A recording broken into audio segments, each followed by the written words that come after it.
Hey everybody, Chris Lotus here, hope you all are doing good.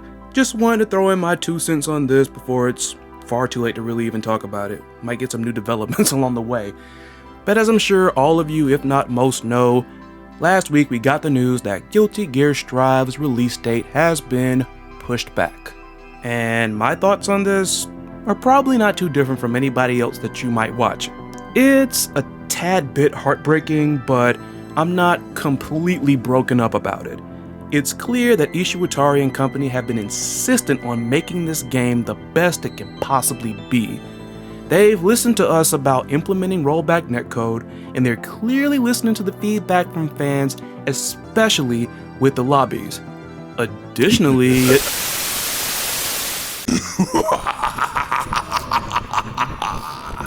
Oh God! What are you doing here? Again? Don't act like you don't know why I'm here.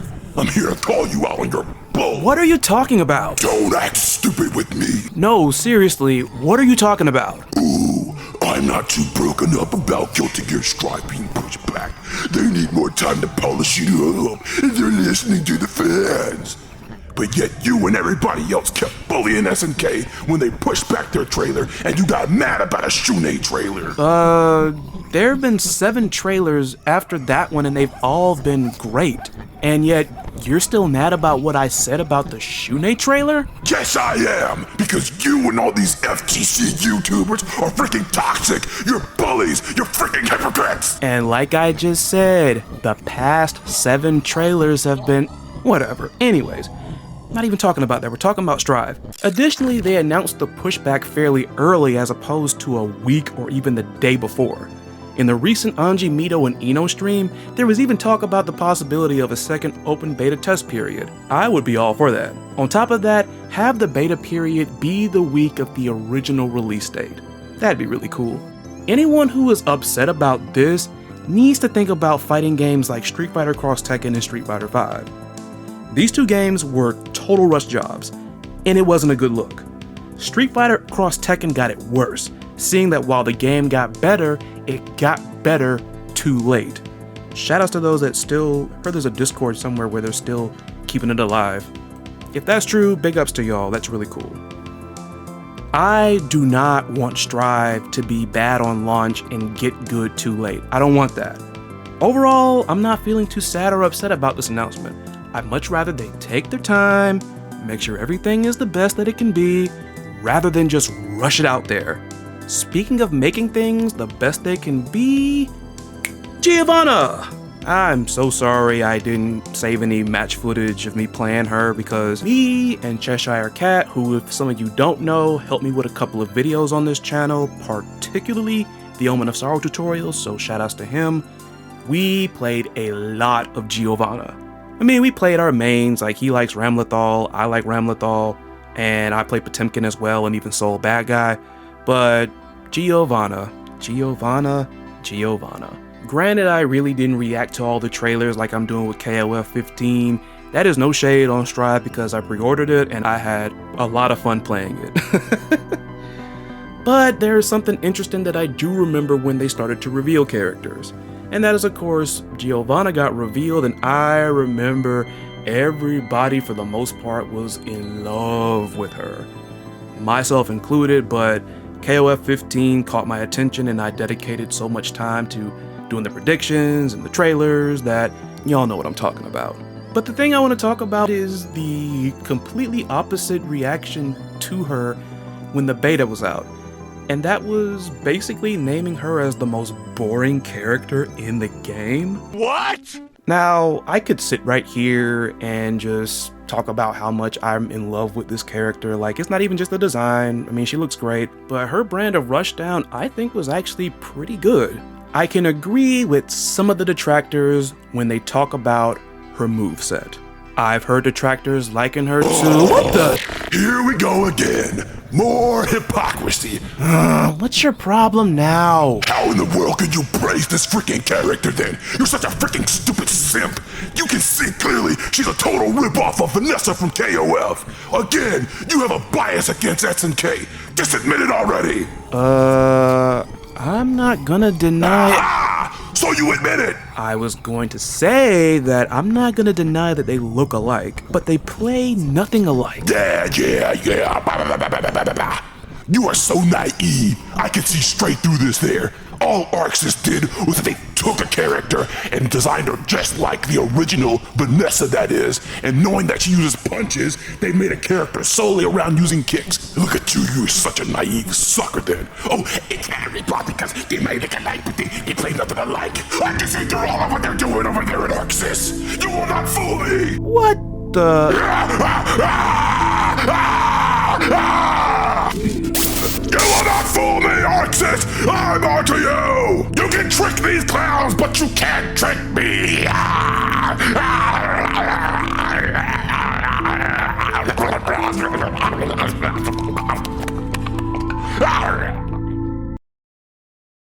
Wow. Okay. Anyway, where was I? Alright, yeah. So I've heard detractors liken her to Cammy, which I can see because one of her moves does resemble the spiral arrow, and of course Juri because of flip kicks. And I mean, both of those characters are far from boring if you ask me. So what exactly works for Giovanna? Well, if you ask me, two things. One, the meter-based power-up is actually pretty good. Like, it actually makes you decide whether or not you want the corner carry, which both of her supers seem to have, or do you just want the damage. I also like the aesthetic where she'll basically turn the color of Ray depending on the color scheme that you pick for her when she's fully powered up.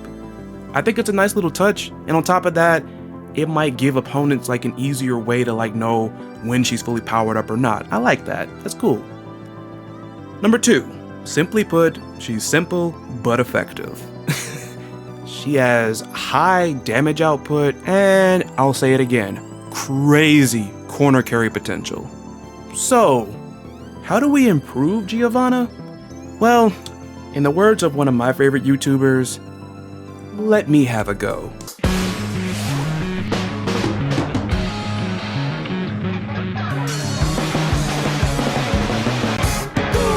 I have two ideas for Giovanna. Well, one of those ideas technically is 5 smaller ideas. But of course, those of you who watch Maximilian, who have also been keeping up with Guilty Gear Strive, he talked about Ray and alluded to the fact that perhaps they could have her do more stuff. Because at this point, Ray is just an aesthetic. And I mean, that's good in one sense that kind of sort of ties into the gameplay with the power-up, but that's it. Like, there's nothing else there. So, the 5 points with this particular point right here is me drawing influence from other fighting game characters that also have partners or pets or what say you. For one, Poppy, Galford's pet doggy. In Samurai Showdown, Poppy helps Galford further make his rushdown mix-up playstyle even more threatening. Poppy could hit you horizontally and from the skies. This ties into another idea that I had, and that is to make Ray work like Nadeshiko, or Mika's V-Trigger tag team partner in Street Fighter V. If Ray worked similar to one of the two, or maybe like a hybrid of both of them, I could see that somewhat helping Giovanna with her one glaring weakness, and that is having difficulty getting in to get her game going. I don't want it to be a free button, but just give her a little bit of help, just a tiny bit. You could even take influence on how to balance it out, as there's a bit of a delay before they land their attacks. Another idea, and these two kind of sort of tie in together, one of them is General Zod's Phantom Wraith from Injustice 1. Now I know Mr. I Always Win was more of a zoning character, but we could still take that particular trait of his, and I think it would be interesting for Giovanna. It would basically serve the same purpose. Like, Ray could just loom behind the opponent and at Giovanna's command start harassing them. You know what I'm saying? I know that's a little bit crazier and probably insane for a rushdown character like her, but I mean, to be honest, Zod was also kind of annoying on launch. But I would balance that out by having Giovanna pay up some meter. Seeing that we have the meter-based power-up in mind, if she wanted to get some shenanigans going with Ray hanging behind the opponent, pay up some meter, whether it's like half, whatever you say. Or it could be like Eliza in Skullgirls and it drains as long as Ray is behind her. speaking of Skullgirls, this wraps into my fourth idea, and that is Miss Fortune's head.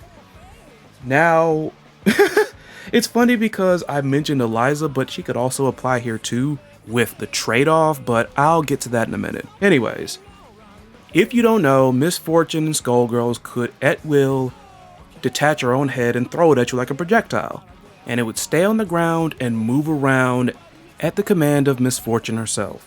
The head was basically a great tool for mix-ups and pressure, block strings. Like, I would think that would make Giovanna crazy. Now, I mentioned earlier with Eliza with the whole drawback. Now, I am not recommending that Ray have unlimited armor like Sekhmet or anything. Nothing of it. Like I said, have Giovanna pay meter to do this. Seeing that the damage in Guilty Gear Strive is going to remain high, instead of doing the thing where if you happen to hit both of them at the same time, it'll do double the damage, make it to where Giovanna does slightly less damage whenever Ray is out there. You know, you get more mix-up potential, you get to scare the opponent more, but you do less damage. How's that? The fifth idea for Ray is a lot less crazier than the first four that I mentioned. And that is, of course, make her work like Thanatos, Orie's partner in Under Night and Birth. Simply put, with maybe a special attack or a unique command normal, maybe one of each possibly, have Ray be involved in some ranged attacks that help Giovanna with her lack thereof. While Thanatos does not have a hurt box, I'm 50-50 on whether or not to give Ray one to balance it out, because on one hand I don't want Giovanna to be too crazy, but I also don't want it to be like a new special move that she might get, which most players will render useless because it can easily get blown up. But yeah, that's all I've pretty much got for Ray. I do have one more idea on how they could improve Giovanna in Guilty Gear Strive, and that is simply give her a stance. While Giovanna is meant to be a beginner-friendly character, and stance characters are usually considered more difficult, Giovanna can give players a slight taste of playing a stance character. Matter of fact, a beginner-friendly character with a stance. While that might sound crazy to a degree, that does remind me of somebody. Who? Oh yeah, Catarina Alves from Tekken 7. And on top of that, a fellow Brazilian. Overall, while I mentioned like gameplay balancing and all of that, the idea of this was just to try to make Giovanna more fun to play, at least for more people. Like I said, I like the character, I like her design, her playstyle could be better. And that's actually another reason why I'm glad they're taking more time before they release Guilty Gear Strive. Like, I know more than likely they're more laser focused on getting the lobbies better, and that's good.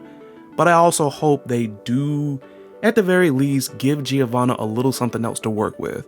But that's just how I would do it. What do you think? Do you have any ideas? Let me know in the comments. Don't forget to like, share, and subscribe for more content in the future. This is Chris Lotus, and I will catch you all next time. Take care, be safe out there, see ya.